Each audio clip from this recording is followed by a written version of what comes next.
Hey everyone, ready for a deep dive into one of the most puzzling UFO cases out there? Oh, yeah. This one's a classic. We're talking the Socorro UFO Landing. Buckle up. Picture this. April 24th, 1964. Socorro, New Mexico. Police officer Lonnie Zamora. On patrol. And things are about to get strange. Very strange. See, this isn't just another blurry photo or some fleeting light in the sky. Nope. We're talking physical evidence. Multiple witnesses. The kind of stuff that makes even diehard skeptics go, okay, maybe. Exactly. So could this be the most credible evidence for an alien landing? That's what we're here to find out. Let's dive in. All right, so what sets Socorro apart? Yeah, what makes it so unique? It goes way beyond your typical UFO story, Right. I mean, we've got tangible traces. Like what kind of traces? We're talking official reports, an encounter that left seasoned investigators scratching their heads. Okay, so let's start with Officer Zamora's experience. Absolutely. Can you set the scene for us? Okay, so Zamora's out on patrol, right? And he spots this shiny egg-shaped object. Egg-shaped. Yeah, egg-shaped descending into a gully. Okay. And get this, he even describes a blue insignia on its side. A blue insignia. Specific detail. Wow, that's pretty specific. It's not just some vague shape in the sky. No, it's not. It's almost like he was close enough to make out details. Right. What happened next? So then Zamora sees two figures near the object. Figures like people. Yeah, in white coveralls. White coveralls. Like something out of a movie, right? Totally. And before he can really process any of this, the object takes off. Just like that. With a roar and a flame-like exhaust. Whoa. And here's the thing. His account remained super consistent, even under hypnosis later on. Under hypnosis? Yeah, they put him under to see if his story would change. And it didn't? Yep, stayed the same. Huh. That level of detail is pretty compelling. I know, right? But was he the only one who saw something? Not at all. Really? Oh yeah, other residents in Socorro, they reported hearing that Roar Zamora described. Some even saw something unusual in the sky around the same time. So multiple people saw something strange. Exactly. Multiple independent accounts like these make this case much more credible than just your average UFO sighting. Right. It's not just one person's word against everyone else's. Exactly. That sounds like multiple people saw or heard something out of the ordinary. So how did the authorities react to all this? You have a police officer reporting a UFO landing. Surely they took it seriously. You'd think so, wouldn't you? This is where it gets even more interesting. Lay it on me. Enter Dr. J. Allen Hynek, Dr. Hynek. a leading UFO researcher at the time, Okay. and the scientific advisor for Project Blue Book. Wait, Project Blue Book? Yeah, Project Blue Book. Remind me what that was all about. Oh, right. So Project Blue Book was the Air Force's official investigation into UFOs. Ah, right. Back in the 50s and 60s, they were tasked with analyzing sightings, determining if there were any national security threats, and basically trying to figure out what was going on with all these UFO reports. Anyway. So they were taking it seriously. They had to. It was their job. Right. Anyway, Hynek himself investigated the Socorro case. Oh, wow. And even HE couldn't explain it away. Really? He classified it as an unexplained UFO encounter. That's a big deal. Coming from someone of his stature in the scientific community? Oh, Yeah. Yeah, it was huge. Yeah, he was literally the guy the Air Force relied on for UFO expertise. Exactly. And even he couldn't debunk it. Yep. So what about the physical evidence you mentioned earlier? What exactly did they find at the landing site? Okay, so remember Zamora described the object landing in a gully? Well, investigators found indentations in the ground. Indentations? Yeah, like marks that matched his description of the craft. Plus patches of charred vegetation. Charred? Like burned? Yeah, whatever was there, it was hot enough to scorch the ground. So we're talking about physical traces matching the shape of the supposed craft and evidence that something very hot was present. Yeah.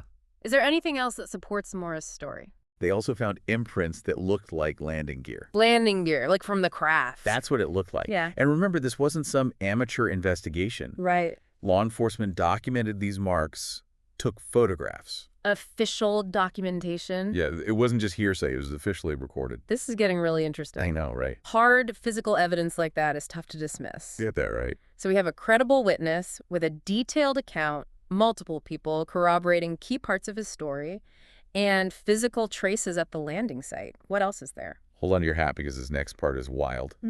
They found traces of radiation at the site. Wait, radiation? Yeah. You're kidding, right? That's not something you'd typically find just lying around? Nope, not kidding at all. And that throws a whole new wrench into the works. It sure does. Of course, skeptics have tried to come up with alternative explanations for all of this. Like what?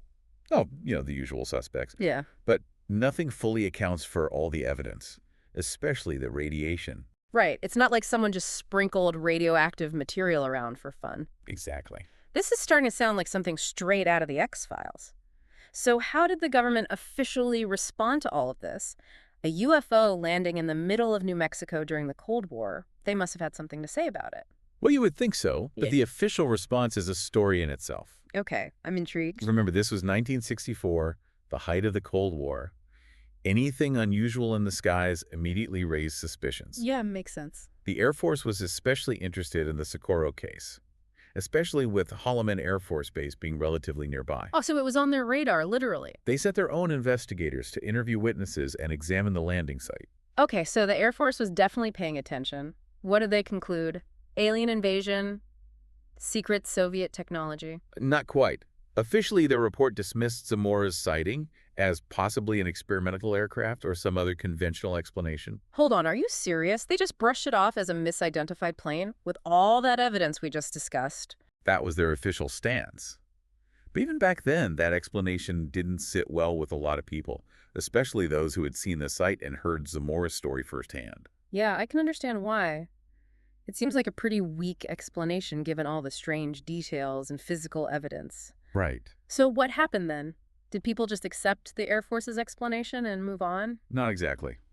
The Socorro incident became a breeding ground for conspiracy theories. Conspiracy theories. Oh yeah, whispers of a government cover-up started circulating almost immediately. A cover-up? What kind of cover-up are we talking about? Some believe the Air Force knew more than they were letting on. Like what? Maybe it was a secret government project, or perhaps they really did recover something extraterrestrial and wanted to keep it under wraps. It's definitely fertile ground for speculation. That's certainly a tempting thought, especially with all the secrecy surrounding Area 51 and the like. But before we go down that rabbit hole, let's stick to what we know for sure. So if we entertain the what-ifs for a moment, what are some of the leading theories about what Zamora might have actually encountered that night in Socorro? Well, you have those who believe it was a misidentification of a conventional aircraft, maybe something experimental that the public wasn't aware of. Okay. Then you have those who lean towards the idea of a secret government project, something top secret being tested in the New Mexico desert. Makes sense, given the location and the time period. Right, a lot of secret stuff going on back then. And then there's the big one, right? The extraterrestrial hypothesis. That's what everyone thinks of when they hear UFO. Exactly. And you can't ignore that element, especially with the small beings Oh, detail. look, the figures in the white coveralls. That's a recurring theme in a lot of alleged alien encounter stories. It's definitely a detail that sparks the imagination, so we have a range of possibilities from the mundane to the mind-blowing. As someone who studied this case extensively, what are your thoughts? What do you think Zamora saw that night in Socorro? That's the million-dollar question, isn't it? And I Yeah. think that's part of what makes the Socorro case so captivating. The mystery. The mystery. The fact that we may never know for sure what Zamora saw that night. It's like a puzzle with a missing piece. Exactly. But the fact that it remains unexplained even after all these years keeps us asking questions, keeps us searching for answers. That's a great point. The pursuit of knowledge, the quest for understanding is valuable in itself, even if we never get a definitive answer. Totally agree. Before we get too philosophical, let's talk about the lasting impact of the Socorro UFO landing. This wasn't just a local news story that faded away. It had a real ripple effect, didn't it? Absolutely. The Socorro incident became a landmark case in UFO studies. Even today, over 50 years later, it's still being debated and analyzed. So it had a lasting impact on the field. Oh yeah, for sure. It challenged the way UFO sightings were investigated and highlighted the limitations of official explanations. And it wasn't just confined to UFO research, was it? It seems like it seeped into popular culture as well. Yeah, I can see that Socorro has definitely become part of the whole UFO mythology. For sure. The Socorro incident has inspired countless books, documentaries, even fictionalized accounts in movies and TV shows. It's become part of our cultural vocabulary when we talk about UFOs. It helped legitimize the whole field of UFO research, showing that these weren't just fringe theories or wacky campfire stories. These were events witnessed by credible people with tangible evidence to back them up. Right. It forced people, even skeptics, to consider the possibility that there might be something more to these phenomena than we initially thought. Exactly. So, a small town police officer's encounter with the unknown in the New Mexico desert ended up having a huge impact on how we view the universe and our place in it. It's pretty amazing when you think about it. It really is. But we've covered a lot of ground here today. We've talked about the encounter itself, the evidence, the official response, the conspiracy theories, and the lasting impact of the Socorro UFO landing. It's a fascinating case. It really is, and it leaves us with more questions than answers. That's the beauty of it. But that's okay. Sometimes the mystery is part of the appeal. I agree. So join us next time as we continue our exploration of the Socorro UFO landing and delve deeper into the theories and the possibilities surrounding this enigmatic event. Can't wait. Until then, keep looking up and keep wondering. Always. All right, so we're back and ready to dig even deeper into the mysteries of Socorro. You know, it's fascinating how this case and others, it really pushed the boundaries of how we think about UFOs. It really did. Before, cases like Socorro UFO sightings were often just dismissed as pure fantasy or overactive imaginations. Right, it was easy to just brush it off, but Socorro, with its physical evidence and credible witnesses, It challenged that dismissive attitude. it made people, even skeptics, consider the possibility that maybe, just maybe, there's something more to these phenomena. For sure. Hmm. It definitely got people thinking. What I find particularly intriguing is that trace of radiation they found at the landing site. Yeah, that's a weird one. What are your thoughts on that? Could that point to some advanced technology, something beyond our current understanding? It's definitely possible. I mean, we have to remember that radiation isn't something you just find lying around. Right. It has to come from somewhere. Exactly. Yeah. Now, skeptics might argue that it could be from natural sources. Okay. But the levels detected at Socorro, combined with all the other evidence, it makes you wonder. It does. If we entertain the possibility that this was something truly extraordinary, perhaps extraterrestrial, then we're talking about technology and energy sources far beyond what we currently know. That's kind of mind-blowing when you think about it. It is. It makes you realize how much we still don't know about the universe and the potential for technologies beyond our current imagination. And that brings us back to Dr. Hynek and his involvement in the case. Right, good old Hynek. You mentioned earlier that he developed a system for classifying UFO encounters. Oh yeah, the close encounter scale. Can you tell us more about that and how Socorro fits into that system? Sure. So Hynek's system basically categorizes UFO sightings based on the level of detail and interaction involved. Okay, I'm listening. So a close encounter of the first kind is simply a sighting of a UFO at close range. Okay, makes sense. A close encounter of the second kind involves physical evidence like landing marks or interference with electronics. So, like, something actually happened. Yeah, more than just seeing something. Got it. And what about the third kind? Close encounter of the third kind involves actual contact with extraterrestrial beings. Whoa, okay, so like full-on alien contact. Pretty much. So where does Socorro fit in all of this? Given the physical evidence, the close proximity of the witness, and the detailed description of the craft, Socorro falls squarely into the close encounter of the second kind category. Second kind, okay. It's a case with strong evidence that something unusual, something potentially beyond our understanding, occurred. That's pretty significant, especially coming from someone like Hynek, who was initially quite skeptical of UFO reports. It is. It shows how even the most skeptical minds can be swayed by compelling evidence. And it's important to remember that Hynek initially worked with the Air Force to debunk UFO sightings. Really? Oh, yeah. But his own experiences and investigations led him to become a strong advocate for serious scientific study of the phenomenon. So he had a change of heart. You could say that. He came to believe that there was something truly unexplained happening, and cases like Socorro played a big part in shifting his perspective. It seems like Socorro really pushed the envelope in terms of how UFOs were viewed. It did. It contributed to a growing awareness that some UFO sightings couldn't be easily dismissed as hoaxes or misidentifications. People had to start taking it seriously. Exactly. It helped pave the way for more open-minded research and investigation in the years that followed. It's amazing to think about the impact this one case had on the whole field of UFO research. It really is. Socorro became a benchmark case cited by researchers and enthusiasts alike as a prime example of a UFO encounter that defied conventional explanations. It fueled countless debates and discussions, and it continues to be a source of fascination even today. You know, as we're discussing all of this, I can't help but think about the human element of this story. Imagine being Lonnie Zamora that night, witnessing something so strange, so inexplicable. It must have been terrifying, awe-inspiring, maybe even life-changing. Absolutely. We often get caught up in the technical details and forget about the very real human experience at the heart of it all. Zamora maintained his account until his death, stating he'd seen something truly extraordinary. Wow. Whether you believe him or not, you have to acknowledge the profound impact this experience had on his life. It really makes you wonder how many other people out there have had similar experiences, encounters with the unknown that they can't explain, or maybe they're even afraid to talk about. I think it's more common than we realize. You think so? I do. There's a stigma attached to discussing UFOs or the paranormal. People worry about being ridiculed or labeled as crazy. But I think creating spaces where people can share their experiences without judgment, where they can feel heard and understood, is crucial. I completely agree. At the end of the day, whether it's Socorro or any other unexplained phenomenon, we're all just trying to make sense of the world around us to find our place in this vast universe. Absolutely. And who knows, maybe by listening to each other's stories, by keeping an open mind, we might just stumble upon some incredible truths. Speaking of incredible truths, I'm curious about your perspective on the bigger implications of the Socorro case. If we entertain the possibility, even just for a moment, that Zamora encountered something extraterrestrial, what does that say about us, about our place in the universe?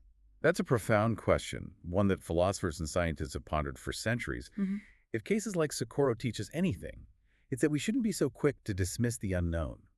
We should be open to the possibility that there might be more out there than we can currently comprehend. It's a humbling thought to realize that we might not be alone in this vast universe. It is, and it raises so many questions about the nature of life intelligence and our place in the grand scheme of things. Are we unique, or are there countless other civilizations out there, perhaps far more advanced than our own? It's both exciting and daunting to contemplate. For sure. It really makes you think. As we're nearing the end of our deep dive, I'm curious, is there anything else about the Socorro case that stands out to you? Something that maybe we haven't touched upon yet? You know what's always struck me about Socorro is how it captured the public's imagination. Even today, it's considered one of the most credible UFO landings ever reported. It became a touchstone for UFO researchers and enthusiasts, fueling countless books, documentaries, and even fictionalized accounts in movies and TV shows. It's almost as if Socorro became a symbol, a representation of our collective fascination with the unknown. It's true. It's a story that continues to resonate, to spark our curiosity and make us question what we think we know about the world. Exactly. And I think that's what makes it so enduring. It's a reminder that there are still mysteries out there, things that defy easy explanations, and that the pursuit of those answers is a worthwhile endeavor. It's about embracing the unknown, the possibility that there's so much more to discover, to learn, to experience, and that's a pretty exciting prospect. As we wrap up our deep dive into this Socorro UFO landing, I'm left with a sense of wonder and a touch of unease, you know? Yeah, it's that feeling of knowing there's so much we don't know about the universe, isn't it? Exactly. And it's not just about aliens or spaceships, it's about the bigger picture. Right. It makes you realize how much our understanding of the universe is constantly evolving. What we consider impossible today might be commonplace tomorrow. That's true. It's like we're constantly expanding our horizons, pushing the boundaries of what we thought was possible.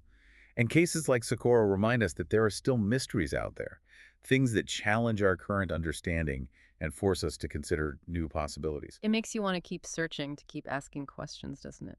Absolutely. Yeah. It's not just about finding a definitive answer. It's about the journey of exploration, the process of expanding our knowledge and challenging our preconceived notions. I think that's a great point. It's about embracing that sense of wonder, that childlike curiosity that makes us want to explore, to question, and to never stop learning. I love that. Speaking of learning, think about how we document and share information today compared to 1964. Oh yeah, totally different world. If Officer Zamora had access to a smartphone camera, would we even be having this conversation right now? Would there even be a mystery to unravel? That's a great question. Imagine the impact a clear photo or video would have had on this case. Right. Would it have been instantly solved, or would it have fueled even more debate and speculation? It's hard to say for sure, but it definitely makes you think about the role technology plays in shaping our understanding of these phenomena. It makes you wonder how many other encounters might have been captured on camera in recent years, events that we may never hear about. It's a reminder that we're living in an era where almost everyone has a powerful camera in their pocket.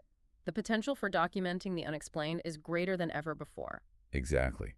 And that could be a game changer in the field of UFO research. It's not just relying on eyewitness testimony or grainy photos anymore.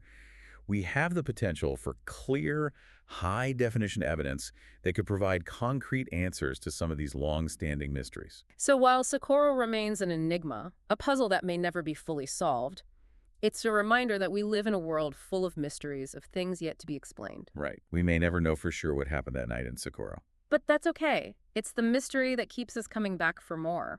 It's a call to keep our minds open, to embrace the unknown, and to never stop exploring the vast possibilities that exist beyond our current understanding. Well said. Whether extraterrestrial or something we haven't yet grasped, cases like Socorro remind us of the vastness of the unknown and the importance of keeping an open mind. So, to you, our listener, as you go about your day, look up at the sky, think about the endless possibilities, and remember the truth is out there somewhere. Keep searching.